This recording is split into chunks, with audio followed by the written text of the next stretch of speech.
Okay, so I had filmed a video here discussing how I like to use a random orbital sander to go through the process of cleaning up the fretboard and getting it really nice and polished. And then I realized I hadn't been filming the whole time on this nice wingay neck that I was working on, but I really wanted to go back and show how I do it. So I have this other one that still requires a little bit of radiusing because you can see I had some tear out from the fretting process before, but this process doesn't take very long, so I'm okay going back and doing it again. But you'll see very quickly how using Mirka Abralon pads on something that's already been radiused, as this has been radiused, it still has the tear out, so I need to radius it some more to get rid of that. But once I get going with this, it's going to clean up very quickly and look really polished. This is a nice piece of pal ferro. I like to use wood that uses the sapwood so that you have this, you know, this nice coloring that you have here, but also it has this white wood and really gives it more of a natural look to me, rather than just trying to imitate rosewood. But anyway, so I'm going to start with 180. On the previous one, I started with 360, which is typical for me, but that's going to clean up some of these scratches. Starting with a 180, and I'll go 180, 360, 500, 1,000, 2,000, 3,000. So I'm not really going to talk. I'll probably just throw on some music real fast and let you guys see this process.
As you can see, it's already started to clean up pretty well. We've got this line here. I might not be able to get rid of this completely, and I might need to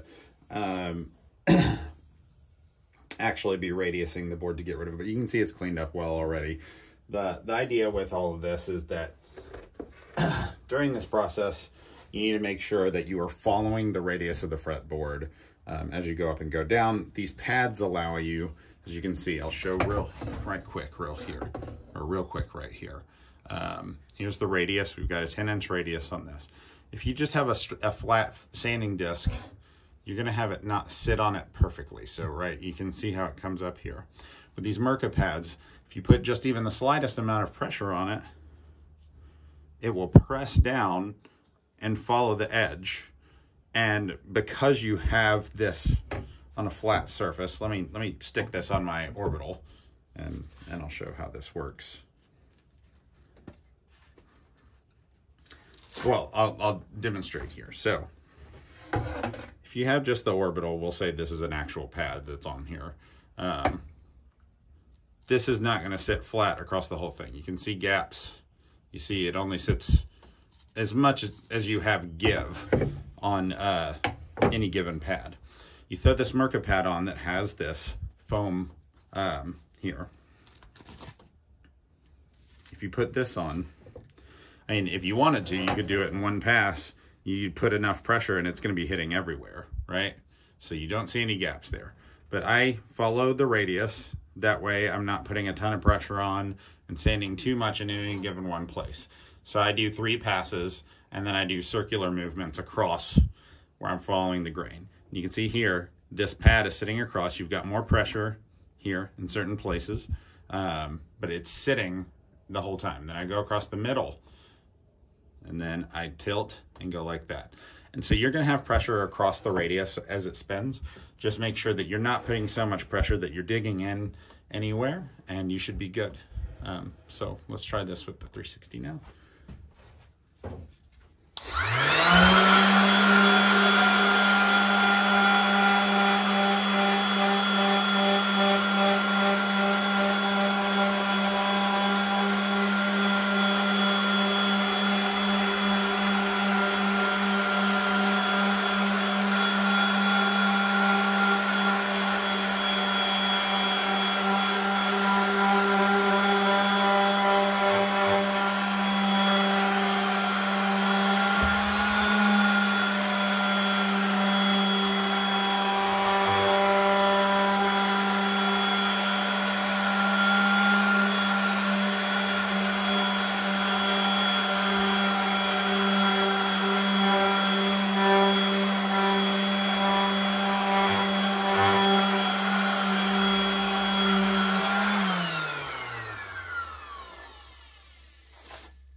This is 1000.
Again, you can see on this that this still has like a good amount of material that needs to be brought off. You see a lot of tear out here. You're going to see that in harder woods, but especially in these kinds of rosewood type replacements. So, you know, like I said, I'm going to come back with a actual radius block and some 120 and then 180, then 240 sandpaper to get it properly radius. Then I'll come back and do this again. But this is just for demonstration purposes that we're doing this, and you'll be able to see the chatoyance of the wood and how good this cleans things up and maintains a radius. And then I'll fret it up later for you.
can see, we're done here. You can see the light on this. You see that reflection just is showing exactly how much we've got in terms of burnishing the wood and getting it nice and cleaned up. It looks really good, other than obviously this, you know, we've got this deeper scratch here that's going to have to be taken out through radiusing, and then these little pieces where it's chipped out are obviously something I'm going to go back and do. But, you know, we've maintained the radius well through this process by using these Mirka Abralon pads. Again, if you're coming in and you're going to be using a flat fret leveling beam to level your frets rather than using a radius block to level your frets, you're not rounding everything over exactly anyway. You're going to have a flat part that goes along here, a flat part that goes along next to it, flat part that goes along next to it, and retaining that sense of the rounding over on the top is really going to be brought on by the crowning process and everything, and giving you a sense of that. But the frets are not going to exactly mirror what you're doing here, because you're using the flat bottom of a leveling beam, and it's just going straight along and kissing part of it and then digging in a little deeper on the part next to it. So as you go along the leveling beam process, it's gonna be a lot different than using a radius block to do your fret leveling, which I recommend using a flat beam for the radiusing process. But as you can see, this has turned out to look quite well burnished. Again, this neck is nowhere close to being done and prepared for fretting, but I just wanted to show the process that I had filmed with this wingate neck earlier. So anyway, hope you enjoyed this. Hopefully it's useful to you. These are Mirka Abralon pads, Mirka-Abralon. And you can usually get those at any woodworking shop that you frequent. I buy them off Amazon just because I buy them in this larger quantity, and I store them in here. They last for quite a while. I have some that I've used for months at a time, and they've kept up, but I buy them in packs of 5. They're quite expensive, but they work really well for doing this kind of thing where you're trying to get in the interior corners, follow radiuses, and anything else. So if you have any questions, hit me up in the comments, and like, subscribe for more video content like this.